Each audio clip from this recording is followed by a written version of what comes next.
Shalom Braja. Vamos a hablar acerca de cómo recibir la bendición sin olvidar a Hashem. Este estudio está dedicado para Rafael Shalema de Abat Zara, Hillel Ben Abraham y Robinson Ben Cecilia. Que a Kadosh Baruj Hu les envíe Rafael Shalema, Rafael Nefeso, Rafael Aguf, una curación completa del alma y el cuerpo, junto con todos los enfermos de Am Israel. Amén. Durante los últimos días hemos recurrido a la Parashá desde diferentes ángulos. Comenzamos con el significado de la palabra que, el talón, y con aquellas misbot que una persona puede llegar a considerar pequeñas, secundarias o menos importantes. Después estudiamos el maná y las palabras. No solamente de pan vive el hombre, sino de todo aquello que sale de la boca de Akadosh Baruj Hu. Más adelante, comparamos a Egipto con Eretz Israel. Vimos una tierra regada mediante el trabajo humano y otra que levanta constantemente sus ojos hacia la lluvia del cielo. Luego estudiamos la pregunta, ¿qué pide Hashem de ti? Y la relación que nuestros sabios establecieron entre la palabra Ma y Mea, la acción Brajot, que acompañan nuestro día. Finalmente nos detuvimos en la mitzvah de amar al Ger, no solamente evitando hacerle daño, sino protegiéndolo y haciéndolo sentir realmente que pertenece al pueblo de Israel. A primera vista estos parecen temas separados, el talón, el maná, la lluvia, las bendiciones y el Ger. Pero sin embargo, al observar la estructura completa de la parashá, descubrimos que todos conducen hacia una sola advertencia. Una advertencia que Moshe Rabenu repite antes de que Israel entre en la tierra de Israel. Escuchemos cuidadosamente las palabras de la Torá. Comerás, te saciarás y bendecirás a Hashem, tu Dios, por la buena tierra que te dio. Cuídate, no sea que olvides a Hashem, tu Dios, dejando de guardar sus mandamientos, sus leyes, sus estatutos, que yo te ordeno el día de hoy. No sea que comas y te sacies, construyas buenas casas y habites en ellas, aumentes tu ganado, tus rebaños, aumentes tu plata y tu oro, y se multiplique todo lo que tienes. Entonces se elevará tu corazón y olvidarás a Hashem tu Dios. Que Hashem tu Dios se sacó de la tierra de Egipto, de la casa de esclavitud, nos está escrito en Devarim capítulo 8. Y hay algo muy sorprendente en estos versículos. Moshe nos está hablando con una generación que permanece en el desierto. Él se dirige a hablar con el pueblo que entrará en la tierra de Israel, un pueblo que sembrará, que cosechará, que construirá ciudades y que tendrá casas, campos, ganado, plata y oro. Y precisamente cuando escribe el éxito, Moshe dice, cuídate, no dice únicamente cuídate cuando sufras o cuando te falte pan, dice cuídate cuando comas y te sacies. La gran pregunta de nuestro estudio es la siguiente: ¿por qué la Torá considera que la abundancia puede ser una prueba tan peligrosa? También preguntarnos por qué el corazón puede alejarse de Hashem precisamente después de recibir su bendición. Nosotros solemos pensar que la fe se pone a prueba en la dificultad, y esto es verdad. Cuando aparece una enfermedad, una deuda, una pérdida, una puerta cerrada, la persona debe luchar para no perder la emuná. Pero para ello hay que revela que existe otra prueba, una prueba más silenciosa. La prueba de que la puerta se abre, de que la cosecha crece y de la cuenta del banco tenga dinero, que la persona se sienta segura. El sufrimiento puede llevar a preguntarnos, ¿dónde está Hashem? Pero el éxito puede producir una pregunta todavía más peligrosa. ¿Para qué necesito pensar en Hashem si todo marcha perfecto?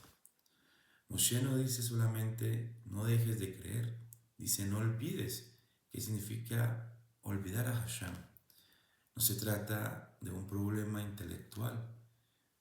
Una persona puede continuar afirmando que Hashem existe, puede seguir rezando, puede colocarse tefilín, asistiendo al Bet Midrash diariamente, incluso hablar sobre emuná, y sin embargo interpretar toda su vida como si dependiera exclusivamente de su inteligencia, de su esfuerzo, de sus contactos. Y ese es el olvido del que habla la Torá. No es que la información desaparezca de la memoria, es que deja de dirigir una vida. Una persona puede recordar a Hashem con la boca y olvidarlo en la manera en que explica sus logros.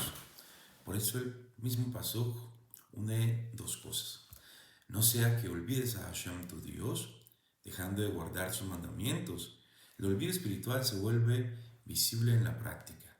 Primero disminuye la atención, después las mitzvot se hacen por costumbre. Luego la bendición sale de la boca sin que el corazón se detenga. La tefila continúa, pero ya no es la que organiza el día. El estudio continúa, pero deja transformar las decisiones. La persona no abandonó necesariamente la religión, pero fue la conciencia de estar viviendo delante de Hashem.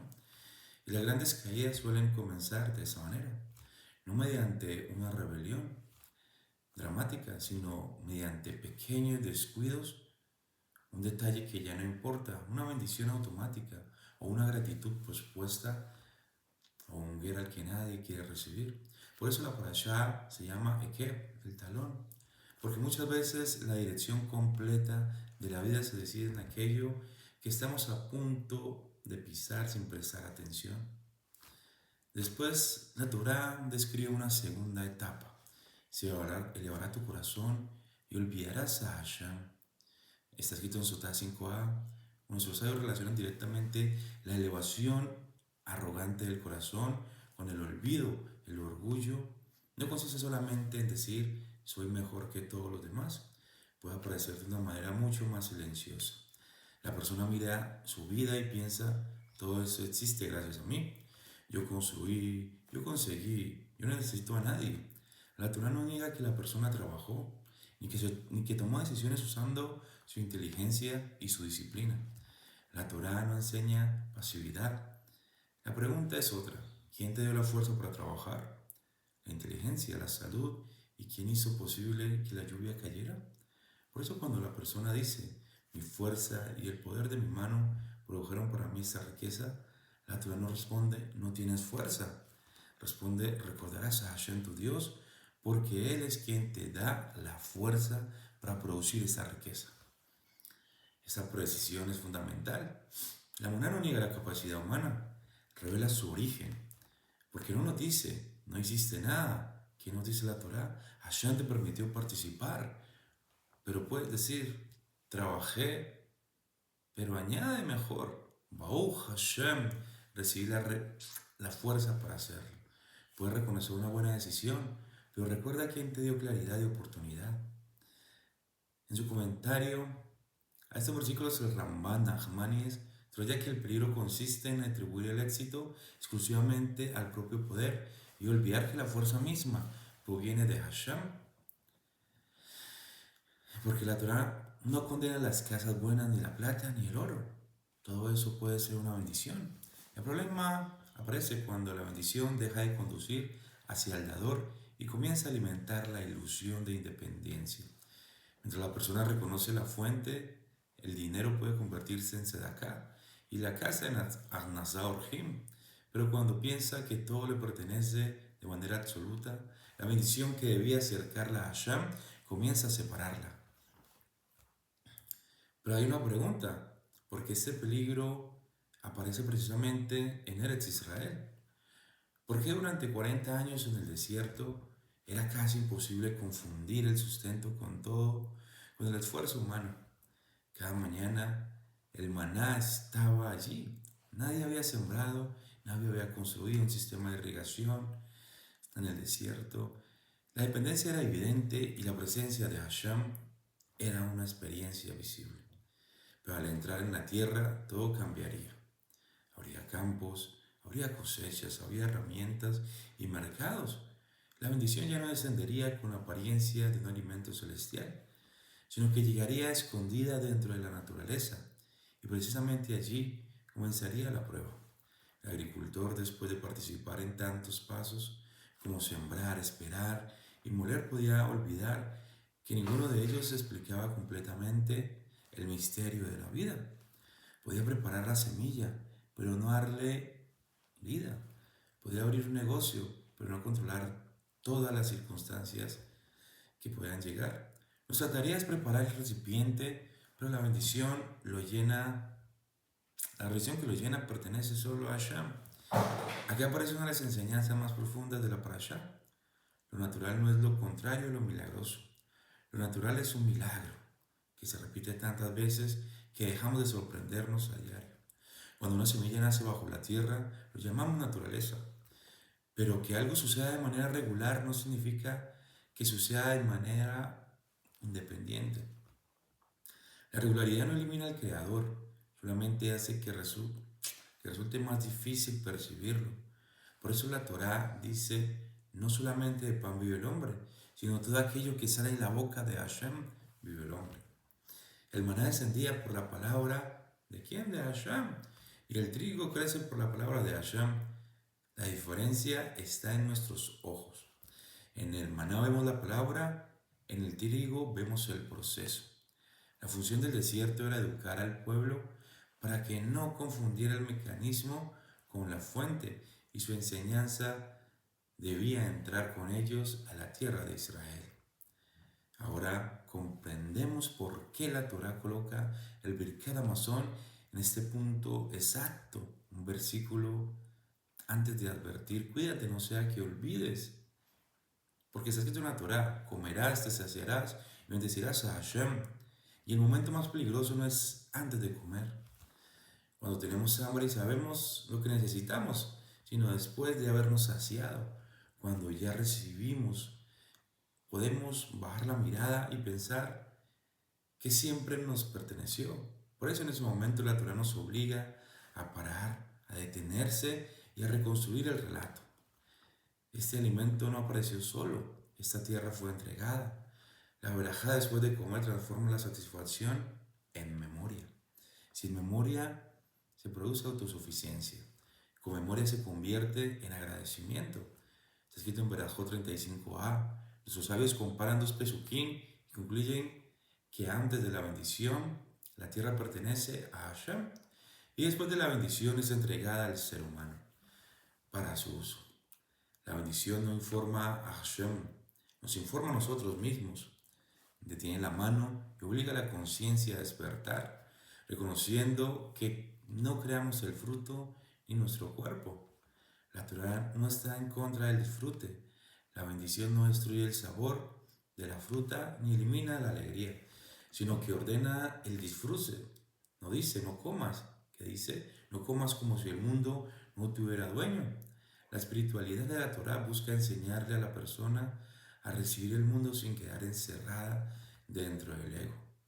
Dos personas pueden comer el mismo pan. Una se cierra pensando que existe solo para satisfacerla y la otra se abre reconociendo que Hashem le entrega fuerzas para cumplir una nueva misión. Esta es también la clave para entender la propiedad dentro de la Torá. Una persona puede decir, esta es mi casa o mi dinero, pero la palabra mío nunca significa que eso existe independiente de Hashem, sin responsabilidad. Por eso existen misbot como Sedakah, Maser y Shemitah, que rompen la ilusión de propiedad absoluta. La Torá le dice al agricultor que la cosecha es suya, pero no puede cerrar todos sus bordes, porque hay una parte para el pobre. La abundancia siempre viene acompañada de responsabilidad. Y ahora podemos entender por qué dentro de la misma parashá la grandeza de Hashem parece unida al cuidado del huérfano, al cuidado de la viuda y del guer. En Miglat 31a, Rabbi Yohanan enseña, en todo lugar donde encuentra la grandeza de Akadosh Baruj Hu, allí encuentra su humildad. La grandeza divina se expresa acercándose a quien parece pequeño, dándole pan, dándole vestido. Esto nos entrega una medida muy concreta para examinar nuestra propia grandeza. Cuando una persona recibe una posición más alta, dinero o aprendizaje, empieza a mirar a los demás desde arriba. ¿O se vuelve capaz de ver a quienes nadie veía? Esa es la pregunta. La grandeza verdadera no se mide por la distancia que colocamos entre nosotros y los demás, se mide por la responsabilidad que aceptamos por ellos. Por eso, la misma de amar al Ger era una respuesta directa al peligro de la abundancia. La Torah nos pide recordar que fuimos Gerim en Egipto. No siempre estuvimos adentro, ni tuvimos seguridad o quien nos defendiera. La memoria de la propia vulnerabilidad debe impedir que el éxito endurezca el corazón y si recordar nuestro pasado nos vuelve más sensibles, todavía no hemos aprendido la lección de ese pasado. La herida no tiene que convertirse en identidad permanente, pero puede convertirse en sensibilidad, dándonos herramientas para reparar aquello que una vez nos hizo sufrir. Ahora debemos entrar en la enseñanza de Rabbi Nachman, porque alguien podría concluir que la humildad consiste en negar sus capacidades y decir no valgo nada, no tengo talento. Pero eso no es humildad, puede ser inseguridad o una forma de permanecer concentrado en uno mismo de manera negativa. La humildad de la Torah no borra a la persona, la coloca correctamente delante de Hashem, porque Moshe Rabenu sabía todo lo que había logrado, pero su humildad consistía en no apropiarse de los hechos. No pensaba que todo comenzó con él, sino que Hashem le dio la fuerza, le dio responsabilidad, y su responsabilidad era mayor. La falsa humildad dice no tengo valor, la verdadera humildad dice todo lo que valgo, todo valor que poseo tiene una fuente y una misión. El Likutei Moharan, segunda parte, en la lección 72, Rabbi Nachman enseña que la esencia de la verdadera grandeza es la humildad. Cuanto más recibes, mayor debe ser tu capacidad de dar. Y cuanto más alto llegas, más debes recordar a quienes permanecen abajo. El orgullo necesita espectadores y confirmación constante, mientras que la humildad produce otra libertad. La persona sabe delante de quien vive, puede reconocer sus capacidades sin exhibirse y alegrarse por el éxito del otro, porque su valor no depende de ser superior a los demás, sino de cumplir la misión que Hashem le entregó. El problema no es decir yo trabajé, el problema comienza cuando el yo se convierte en la fuente absoluta.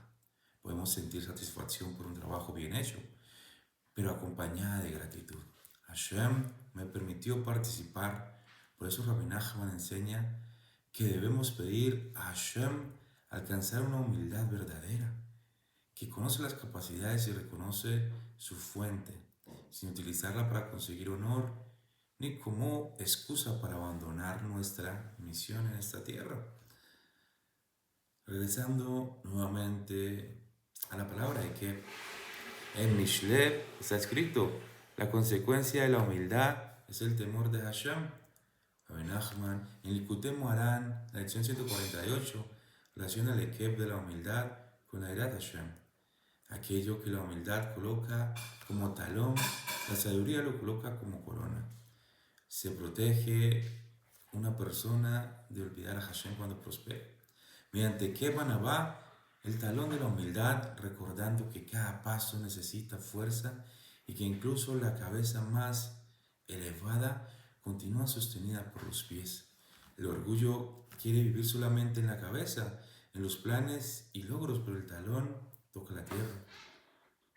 La palabra real suele estar en el talón, en la misma, pequeña, en el agradecimiento sencillo y en lo que hacemos cuando nadie observa. Muchas veces pensamos que el dinero o el éxito transforman a una persona, pero con frecuencia solo la revelan. La abundancia saca a la superficie aquello que ya vivía en el corazón de la persona. Ahora sí podemos ver el hilo que une toda la parasha de Ekeb. El primer día estudiamos el talón, porque el olvido de Hashem casi nunca comienza con una declaración dramática, sino en los detalles. El segundo día estudiamos el maná, que enseñaba que la vida depende de Hashem. El tercer día estudiamos la tierra, que enseña que el esfuerzo humano y la dependencia no se contradicen. El cuarto día estudiamos las 100 brajot, actos pequeños de memoria que combaten el olvido de la costumbre cada día. El quinto día estudiamos el amor al Ger, nos protege contra el olvido de nuestra propia fragilidad. Y en el sexto día llegamos a la advertencia: cuídate, no sea que olvides a Hashem, tu Dios. Todo conduce hacia una sola abodá, un solo trabajo. Recibir sin olvidar, trabajar sin idolatrar el trabajo, prosperar sin elevar el corazón y entrar sin cerrar la puerta detrás de nosotros. Para no quedarnos solo en una idea hermosa, pero lejana, podemos llevar esta enseñanza a 4 momentos concretos en cada día. El primer momento, antes de recibir, antes de comer o de disfrutar algo, hacer una pausa mínima para evitar que la bendición salga automáticamente, recordando que la conciencia debe preceder al disfrute. Para el segundo momento, es después de lograr algo, cuando una puerta se abra, decir: Baruch Hashem, me diste la fuerza para hacerlo. Esta frase protege 2 verdades: reconoce la participación y reconoce su fuente. El tercer momento es al compartir una parte, cuando recibamos una bendición, preguntarnos: ¿quién más puede beneficiarse de esto? Cuando damos, recordamos que aquello que llegó a nuestras manos no estaba destinado exclusivamente a terminar dentro de nosotros. Y el cuarto momento es para recordar algo que se volvió normal. Al final del día, escoger una cosa por la que alguna vez rezamos intensamente y que hoy forma parte del paisaje, y decir: Hashem, no quiero acostumbrarme hasta olvidarte. Gracias por esto. Pero el problema principal ocurre en el corazón y la corrección debe llegar allí. La emuná no significa comprender todas las razones de cada acontecimiento. Significa que no expulsamos a Hashem del relato. El desierto, la sed y el maná recordaban la dependencia de Hashem, pero el verdadero desafío comienza al entrar en una casa estable y sentarse frente a una mesa llena. Ese nivel de emuná es más profundo. Ver a Hashem cuando la naturaleza se rompe es importante, pero verlo cuando todo funciona normalmente es todavía mucho más difícil. Rezar cuando no hay pan es de ser humano. Bendecir después de saciarse es la gran abodá de la parasha de Kev. El gran milagro no fue solamente que el pan descendiera del cielo. El gran milagro es continuar viendo la mano de Hashem cuando el pan sale del horno de nuestra propia casa. Moshe Rabbeinu no dice a Israel que tema recibir, le dice que aprenda a recordar. Hashem quiere bendecirlos, pero desea que la bendición no destruya la relación y que el regalo no oculte al dador. Por eso nos deja estas palabras: recordarás a Hashem tu Dios, porque Él es quien te da la fuerza para producir riqueza. No niegues tu fuerza, recuerda a quien te la entregó. No rechaces la bendición, conviértela en un servicio a Hashem. Que todo lo que recibamos nos haga más agradecidos, más humildes, más generosos y más cercanos a Hashem. Que nos conceda fuerza y que nunca pensemos que somos la fuente de esa fuerza. Que nos conceda bendición y que pase por nuestras manos para alcanzar a otros. Que podamos cumplir verdaderamente Besajarta et Hashem Elokeja. Recordarás a Hashem tu Dios. Amén. Que en razón. Espero que tengan un excelente Shabbat, un buen día. Kol tu y Shabbat Shalom Umevorach.